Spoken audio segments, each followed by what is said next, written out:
तो फिर उसने अपने दिल की बात उससे कह दी। हेलो हाय, मेरा नाम पंकज जीना है और आज वॉइस नोट का एक और एपिसोड में लेकर के आया हूँ। कैसे हो आप? ज़िंदगी में सब ठीक चल रहा है ना? कोई गम है, परेशानी है? भूल जाओ मेरी जान, मैं हूं ना तुम्हारे साथ। अच्छा, आज ना एक कहानी सुनाने जा रहा हूँ। तो ये कहानी अच्छी लगे या ना लगे, लेकिन ये सच्ची ज़रूर है। तो वो दोनों मिले थे इंटरनेट पे। वो दिल्ली में नौकरी करता था उन दिनों। नौकरियाँ ऐसी चीज़ होती है ना जो इंसान को भुला देती हैं कि वो इंसान भी है।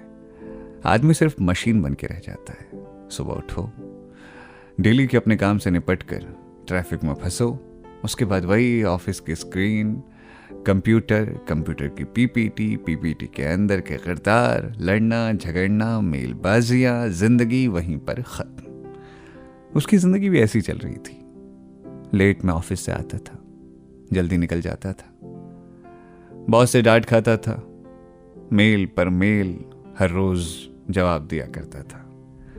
उसे उम्मीद थी कि कभी ना कभी तो उसके दिन बदलेंगे। अकेले में बैठ करके बिजनेस के प्लान बनाता था। सोचता था एक दिन इतना बड़ा एम्पायर होगा, इतना पैसा होगा कि इस कंपनी को खरीद लूंगा मैं। ये कुछ ज्यादा सोच लिया था उसने। उसकी कंपनी बहुत ज्यादा बड़ी थी और उसके ख्वाब बड़े तो थे, पर उन ख्वाबों को पाने के लिए कुछ नहीं कर रहा था। कहते हैं कि वो ख्वाब जिनको पाने के लिए इंसान कुछ नहीं करता ना, वो ख्वाब हमेशा ख्वाब ही रह जाते हैं। मेट्रो से जब वो घर लौटता था तो राजीव चौक की भीड़ में अक्सर वो तलाश करता था एक ऐसे चेहरे को जो भीड़ में भी उसका साथ दे सके, जिसको वो भीड़ से बचाए, जिसके लिए वो हीरो बन जाए, जिसका वो साथ दे सके, जिसके साथ वो वीकेंड पे सीपी पे घूमे, बैठे, वहां के किसी रेस्टोरेंट में जाकर के दाल मखनी बटर नान खाए। उफ, कितने महंगे ख्वाब थे उसके। उफ, कैसे ख्वाब। उफ उफ उफ उफ, क्या क्या क्या क्या नहीं सोचा था उसने। ऐसे एक रोज जब वो घर की तरफ लौट रहा था, टैक्सी की पिछली सीट पे बैठा था, इंस्टाग्राम पर एक मैसेज आया। जनाब, ये आपकी ही लाइन से हैं या किसी की कॉपी करते हैं आप? बड़ा तेज गुस्सा आया। उसे लगा कोई बंदा है जो उसकी टांग खिंचाई कर रहा है। उसकी आदत थी, दिल में जो होता था वो इंस्टाग्राम पे लिख दिया करता था। इन दिनों लंबे वक्त से उसने कुछ लिखा नहीं था। कभी कभार इंस्टाग्राम स्क्रॉल कर लेता था। गिनती से 20 फॉलोअर थे, वही उसके दोस्त, कुछ कॉलेज वाले, कुछ स्कूल वाले। बाकी मैसेजेस में कोई ऐसी खास एंट्री होती नहीं थी। पर आज कौन था ये अननोन इंसान? हाँ, उस लड़के की खास बात ये थी कि उसने अपना अकाउंट प्राइवेट नहीं किया था। अकाउंट पब्लिक था, फॉलोअर 20 थे, फॉलोइंग 40 थी। उसने जाकर के देखा, नाम तो सही लग रहा है। उस नाम पे जाकर क्लिक किया, फॉलोअर भी ठीक लग रहे। कौन है ये? उसने रिप्लाई किया, फिलहाल तो ये मेरी ही है, चाहें तो आप इसे अपना बना सकती हैं। पहली लाइन पे लड़के ने दिल की बात लिख दी थी। हालांकि उसका इरादा नहीं था कि वो फ्लर्ट करे, लेकिन उससे हो गया। कलाकारों की खास बात यही होती है। सॉरी, वो कलाकार थोड़ी था, वो तो मजदूर था। मजदूर जो नौकरी करता था, नौकरी करते करते थोड़ी सी कलाकारी उसके अंदर थी, तो कलाकारी में कभी कभी लिख दिया करता था। लड़की का रिप्लाई आया, कवि साहब फ्लर्ट भी करते हैं? फ्लर्ट के अलावा नौकरी भी करता है ये कवि साहब। Oh my God, what a coincident. हाँ ठीक है, अंग्रेजी में कहने से फीलिंग्स बदल थोड़ा ना जाती है। लड़के ने रिप्लाई किया। लड़की ने लिखा, तो काम क्या है आपका?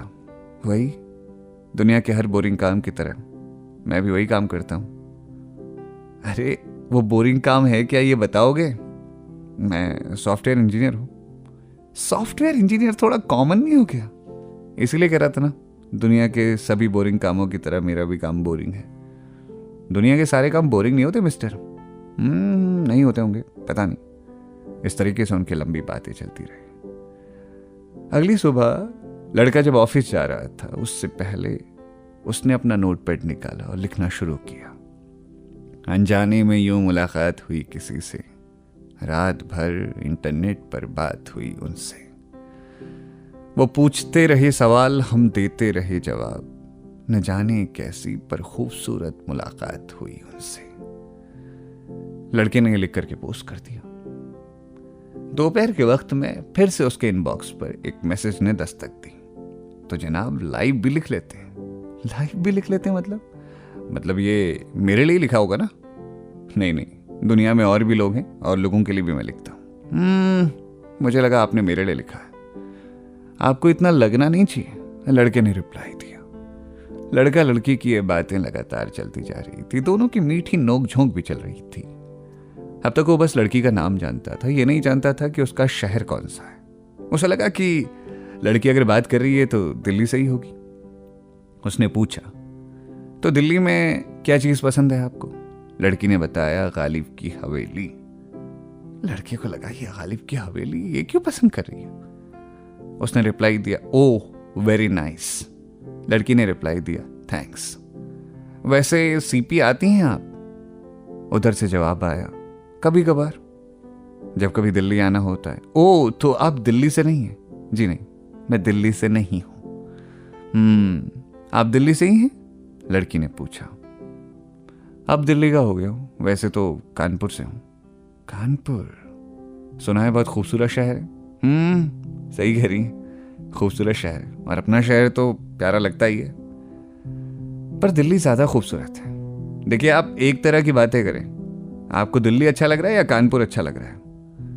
नहीं, मतलब हमें तो दिल्ली ज्यादा पसंद है, लड़की ने कहा। लड़के ने कहा, कोई बात नहीं, कह लीजिए। दिल वालों की दिल्ली तो वैसे शहर को कहते हैं। लड़का कहाँ अपनी फ्लर्टिंग छोड़ने वाला था। लड़की ने रिप्लाई दिया, आप फ्लर्ट बहुत करते हैं, आप इसे फ्लर्ट समझती हैं और मैं इसे क्या समझूं? आप इसे कुछ और भी समझ सकती हैं जो आपका दिल कहे। यार आप ना कमाल हो। लड़की ऑफलाइन हो गई। लड़का इंतजार करता रहा। ऑनलाइन ऑफलाइन में दोनों की खूब बातें होती रही। बातें बातें बातें बातें बातें।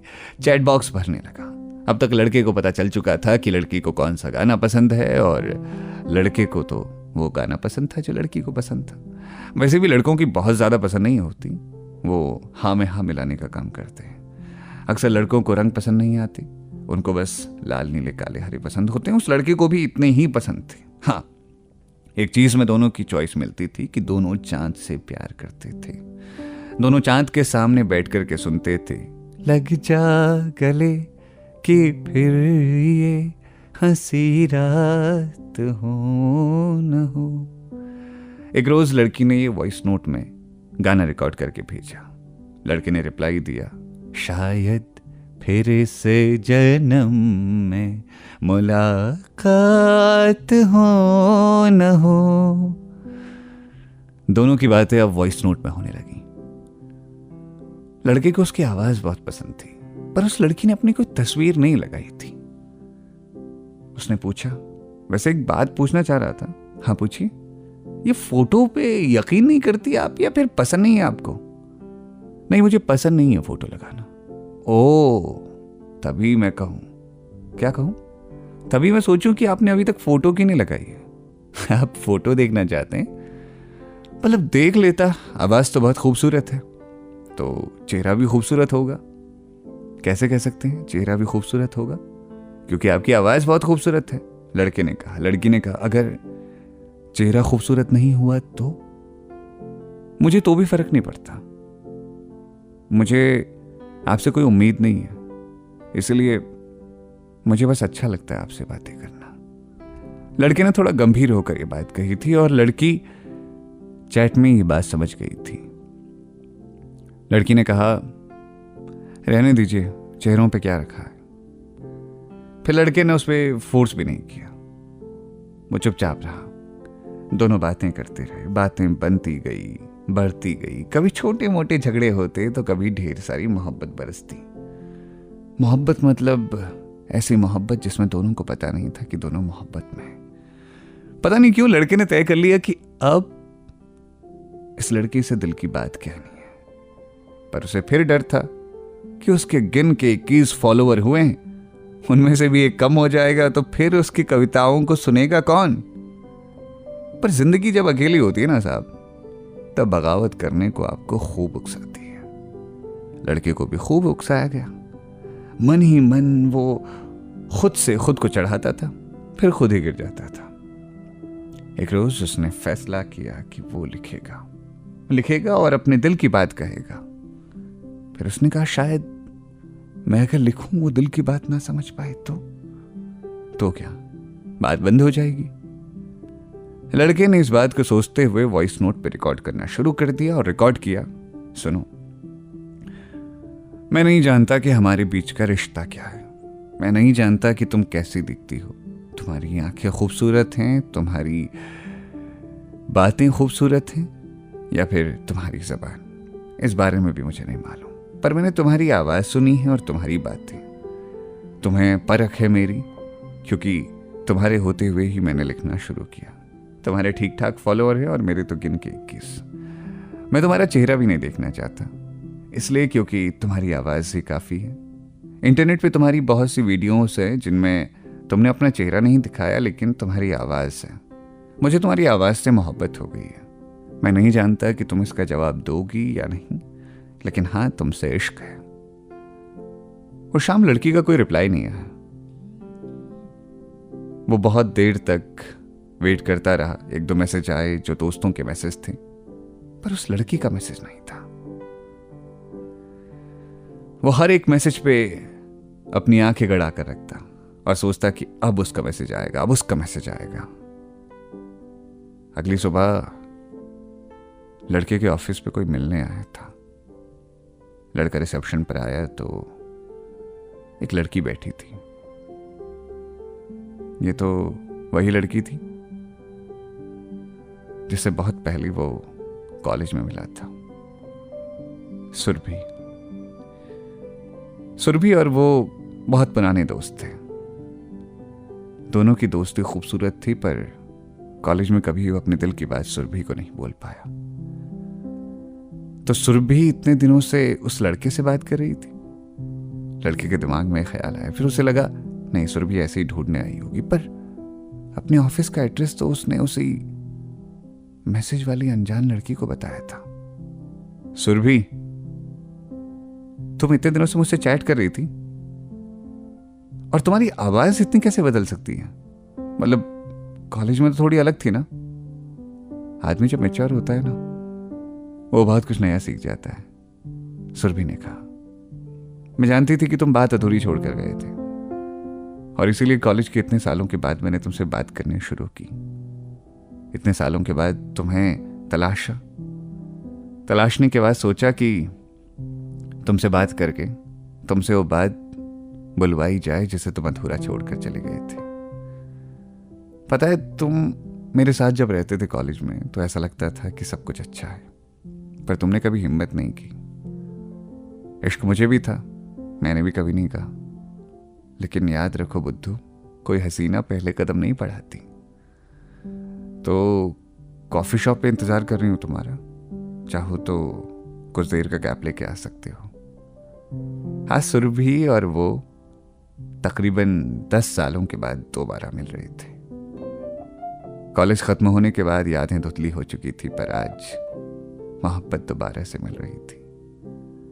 दुआ है कि हर मोहब्बत ऐसे ही सलामत रहे। दुआ है कि हर इश्क ऐसे ही सलामत रहे। प्यार कभी भी अधूरा ना छूटे। शुक्रिया। ये वॉइस नोट यहीं तक था। ये कहानी सच्ची है, अच्छी का पता नहीं। और ये कहानी जब मैंने सुनी थी तो मुझे लगा था कि इसे आप तक पहुंचाऊंगा। फिलहाल शुक्रिया इतनी देर तक सुनने के लिए। अगर आपको ये कहानी पसंद आई तो इस प्रेम कहानी को दूसरों तक भी पहुंचाइए, क्योंकि आई थिंक बहुत लंबे वक्त बाद एक ऐसी कहानी मैंने आपको सुनाई है जो पूरी हुई है, जिसमें प्रेमी मिले हैं। और ये कहानी सच्ची है, इसीलिए ये कहानी मुझे ऐसे ही सुनानी पड़ी जैसे थी। तो फिलहाल चलते हैं। अपना ख्याल रखिए। लव यू सो मच मेरी जान। मोहब्बत देने के लिए शुक्रिया।